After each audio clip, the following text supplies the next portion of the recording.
Assalamualaikum warahmatullahi wabarakatuh. Waalaikumsalam warahmatullahi wabarakatuh. Anak-anak, hari ini kita akan belajar tentang sifat termal zat. Seperti yang kita ketahui, sifat termal zat adalah perubahan suhu, temperatur atau derajat, perubahan panjang atau perubahan volume zat tersebut, seperti perubahan wujud juga, pengukuran suhu. Sifat termal zat ialah bahwa setiap zat yang menerima ataupun melepaskan kalor. Alat untuk mengukur suhu suatu zat disebut termometer. Termometer itu seperti ini. Untuk demam. Ya, termometer fungsinya untuk demam. Termometer adalah alat pengukur suhu suatu zat. Secara umum ada 3 jenis termometer, yaitu termometer Celcius, mempunyai titik beku air 0 titik didih air 1000 sampai 1000. Termometer Reaumur mempunyai titik beku air 00 titik didih air sampai 800. Termometer Fahrenheit mempunyai titik beku air 320 titik didih air hingga 2120. Kalor dan perpindahannya. Kalau anak kita lanjut ya. Ya, Bu.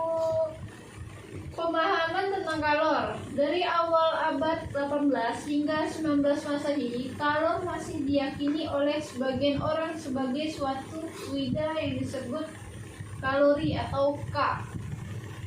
Fluida ini dapat berpindah dari suatu zat ke zat yang lainnya. Arah perpindahan itu adalah dari zat yang bersuhu tinggi ke zat yang bersuhu rendah. Kalor adalah suatu bentuk energi. Istilah kalor berasal dari kalori. Pertama kali diperkenalkan oleh A.L. Lavoisier, seorang ahli kimia dari Prancis. Ya, Bu. Oleh para ahli kimia dan fisika, kalor dianggap sejenis zat alir yang tidak terlihat oleh manusia. Berdasarkan itulah, satuan kalor ditetapkan dengan nama kalori, disingkat kal. Kalor didefinisikan, satu kalori, kal, adalah banyaknya kalor yang diperlukan untuk memanaskan 1 gram air sehingga suhunya naik 1 derajat Celcius. Sedang pengertian suhu adalah ukuran derajat panas tingginya suatu benda. Suhu umumnya diukur dengan alat ukur suhu berupa termometer, seperti yang digambar tadi yang udah Ibu tunjukkan. Adapun cara terjadinya perpindahan kalor, ini adalah adanya sentuhan kedua benda yang berbeda. Fluida kalorika ini akan berpindah dari zat yang bersuhu tinggi ke zat yang bersuhu rendah, hingga tercapai suatu kesamaan suhu antara kedua benda yang disebut dengan keseimbangan termal.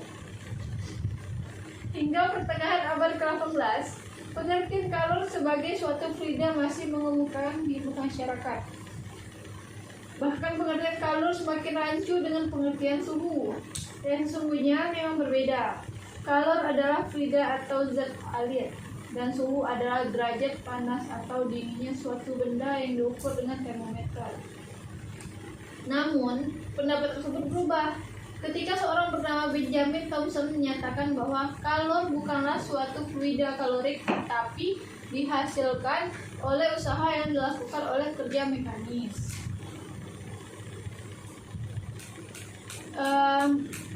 Kita bisa melihat bentuk-bentuk zat termal tersebut dalam berbagai kasus. Misalnya pada saat menaruh pengharum ruangan, pewangi ruangan itu berbentuk padat.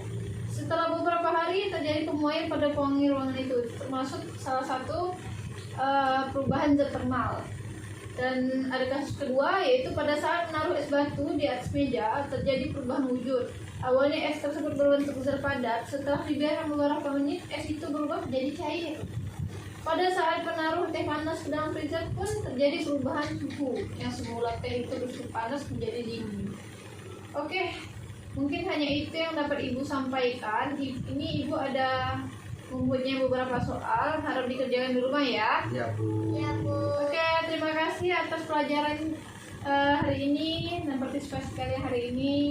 Ibu ucapkan terima kasih. Assalamualaikum warahmatullahi wabarakatuh. Waalaikumsalam. Terima kasih.